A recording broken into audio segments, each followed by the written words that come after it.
Hey guys, interesting little tip I've got for you today. It's just kind of a way that you can save money on buying chess courses or even chess books. Just buy, we've looked before at how you can use training against the bots on chess.com to build up some opening theory. If there's a particular opening that you want to study and improve at and figure out some basic theory of how you can get an advantage over most opponents in the first few moves.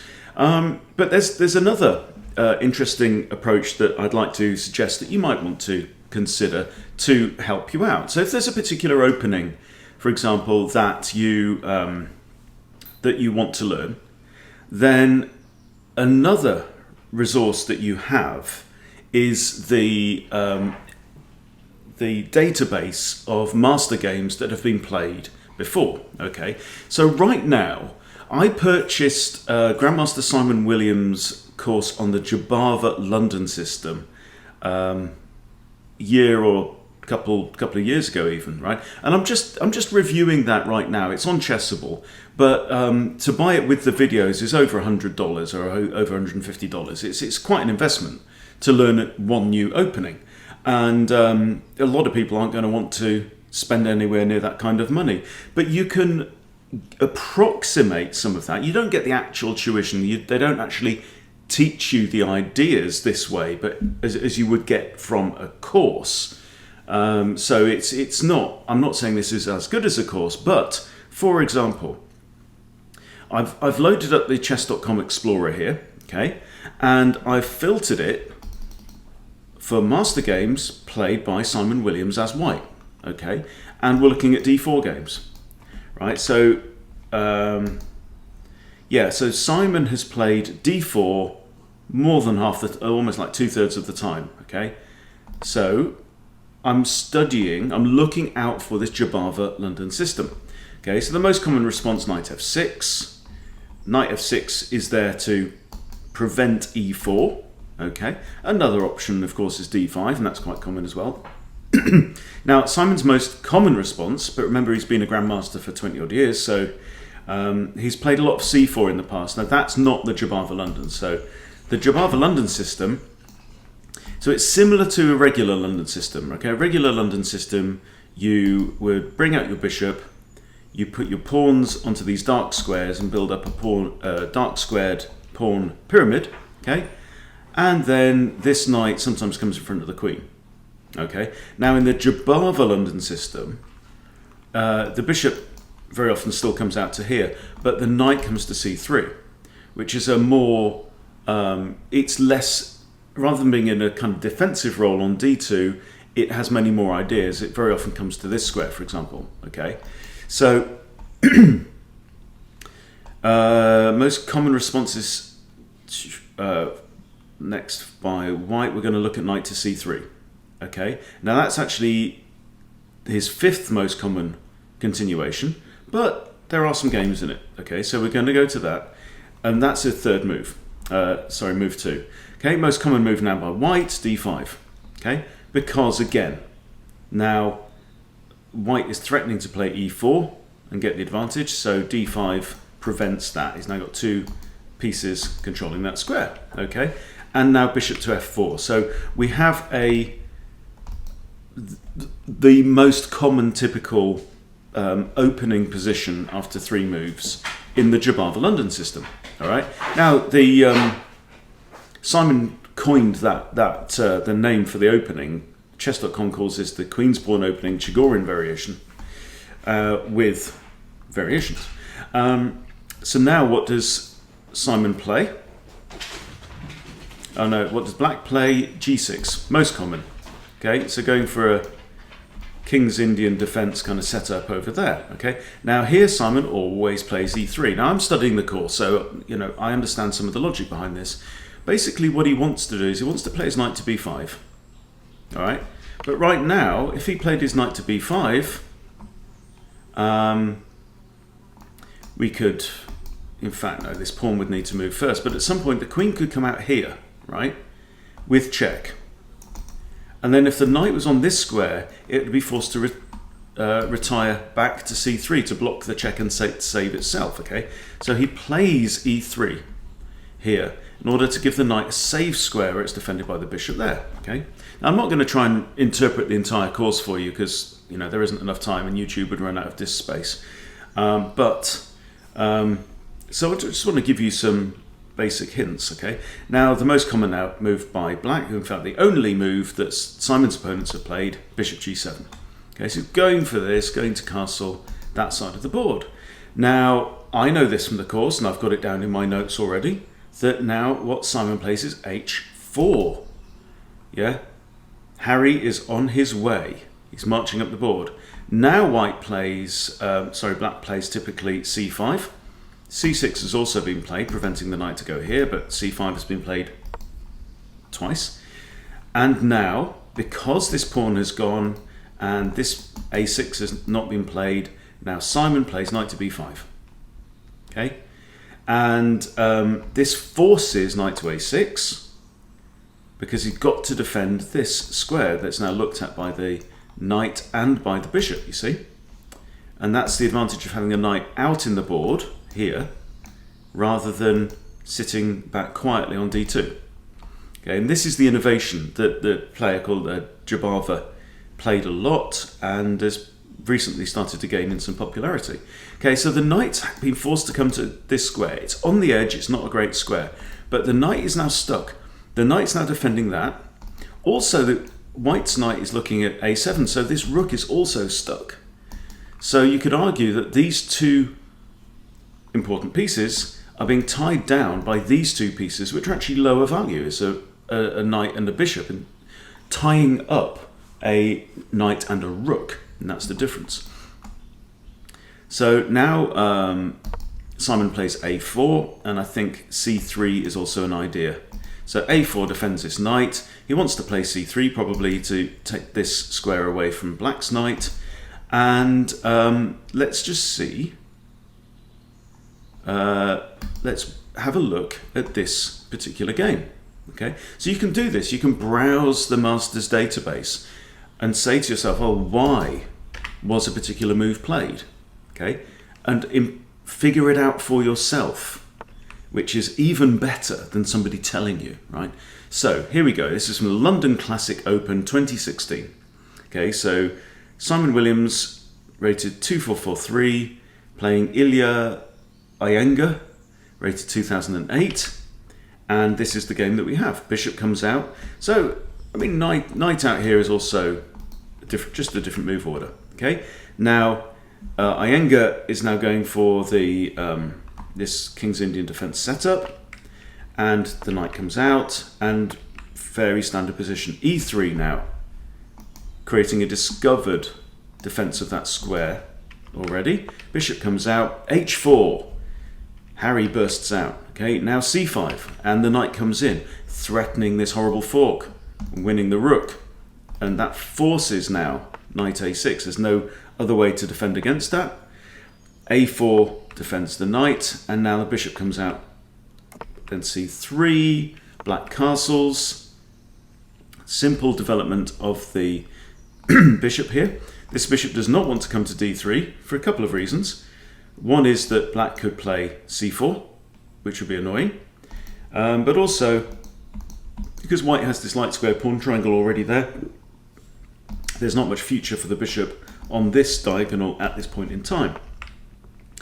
So Black now plays h5, which is prophylactic. It's preventing White from playing h5, messing up the pawn structure here. Okay, so we have knight to f3, normal developing move. As in the normal London system, the knight loves to come to e5. All right, and now Black does a similar move, making an incursion with their knight. So we have knight to e5, and then we have a trade of knights. Queen comes forward now. So what's the purpose of this move? Obviously it's connecting the rooks on the back rank, backing up this bishop possibly, and now Williams plays rook to g1. So in his normal aggressive style, he's probably going to try and punch through on there. And now the queen has repositioned herself round to here as well.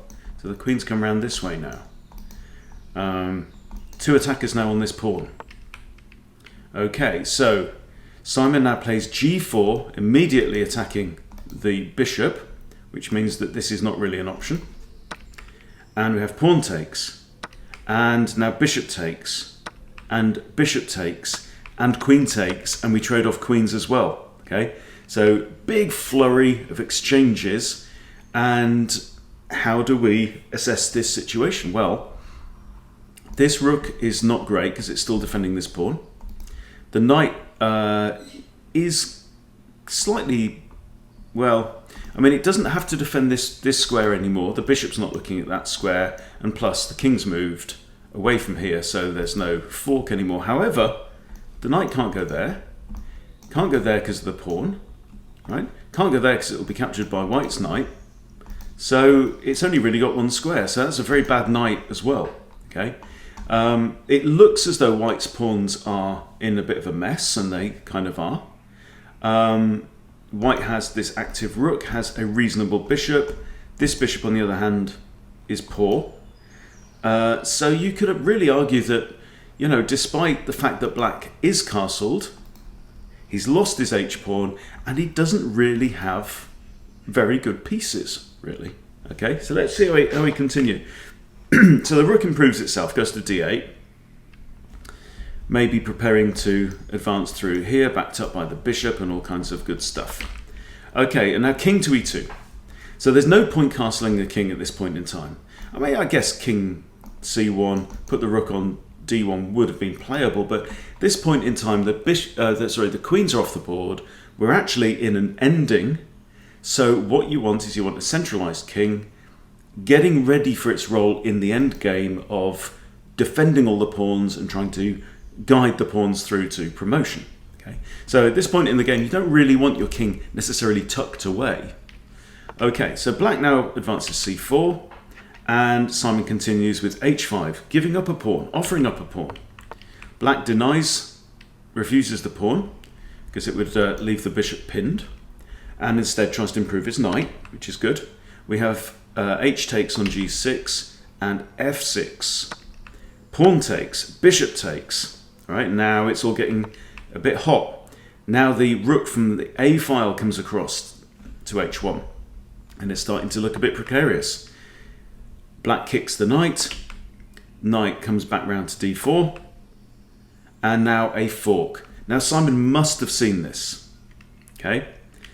Must have seen the pawn fork was on the cards, because he could, he could have retreated his knight back here, but I think he's figured out what happens next. Okay, so pawn comes out with the pawn fork. So white is about to lose material. Pawn takes bishop, and now g7. So we don't even bother to recapture this pawn. He's going for the throat. g7. So king can't go there or there or there. King's only got one square it can move to right now, and the threat, of course, is going to be rook h8, which would force the king to here. And then we'd have maybe knight h6 check as well, which would force the king onto this file. Anyway, so the king now moves to f7 straight away, and we have knight to h6 check. Right, so the king can't come here, here, or here. The king's going to be forced now onto the e file. So king goes to e6, and now we promote to a queen. Rook is forced to capture. Knight captures rook. Okay, so now Simon has recovered from his loss of material. He's now actually technically up the exchange. So if pawn takes on e3, and now rook across here, threatening to capture the bishop, and the bishop is of course pinned. So rook to f8, defending the bishop. Now another rook joins the fun. Now the knight comes in and defends the bishop. King grabs the pawn. King comes down. So it's not really threatening this rook because these rooks are paired up. Knight captures bishop. Okay, the bishop's going to be a better piece, arguably, in the endgame than the knight. Knight takes. Rook takes, rook takes, rook takes, king takes. Okay.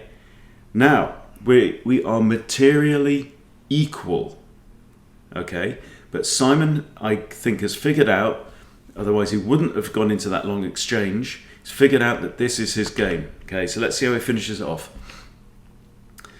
King d4. So clearly attacking this pawn, and if that pawn falls, it's going to be trouble for black. So the king's forced across. Now a5 is pushed, that prevents this pawn from moving forwards. So effectively now, all black's pawns are stuck. They cannot proceed. And that means that now the king has to move. So the king moves here, and now f3. So he didn't push f4, only f3.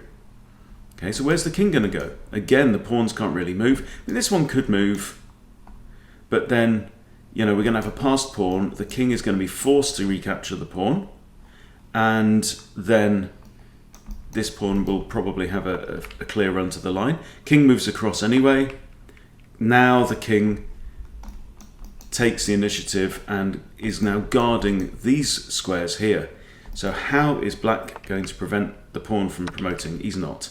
King grabs a pawn, king grabs a pawn, and now Freddy's on his way. Okay, so black can tidy up a couple of pawns, that's fine, because we're going to get a queen. Queen comes in, check, and it's not checkmate, but here black resigns because he knows what's about to happen. Right, so here the king's going to have to retreat to the back rank. Then the king can come into b3, and whatever happens, the queen's going to go on the back rank, and that'll be checkmate, and nothing black can do about it. So it's enjoyable, it's recreational, it's good fun to work through these master games. A lot of my followers certainly have commented that trying to watch IMs, GMs on YouTube can sometimes just be dizzying because there's just far too much information coming at you far too quickly. But you can work through their games, and these are real life serious games, like classical games a lot of the time. So this one was obviously played over the board in London, right? So this is a serious game played by a grandmaster, and it's using the exact opening that I'm trying to learn. So it's a really good way to work through these at your own pace and explain to yourself, come up with your own explanations of why each particular move was played. And then you will get a feel for the openings. You'll get a feel for the type of middle game ideas that they could lead to, right? And it's just a really, really good way to study. So, you know, whatever opening that you fancy learning for yourself, why not use this method as well? You know, use it. It's one of the tools that's available. There's an awful lot of information out there. It's not just YouTube videos, it's not just books, and you don't have to spend hundreds and hundreds on buying courses. If you are willing to put in the legwork yourself and teach yourself openings, you'll probably get a very, very good result that way as well. But, you know, I think we don't want to get too hung up on theory, particularly if you're under 1,000 or so. But, you know, if you want to do it, do it. There's no harm, and you'll be learning a lot of chess in the process. All right, so there you go. Quick tip on mastering openings without spending a fortune on courses. Hope that's useful for you. Thanks for watching. See you soon.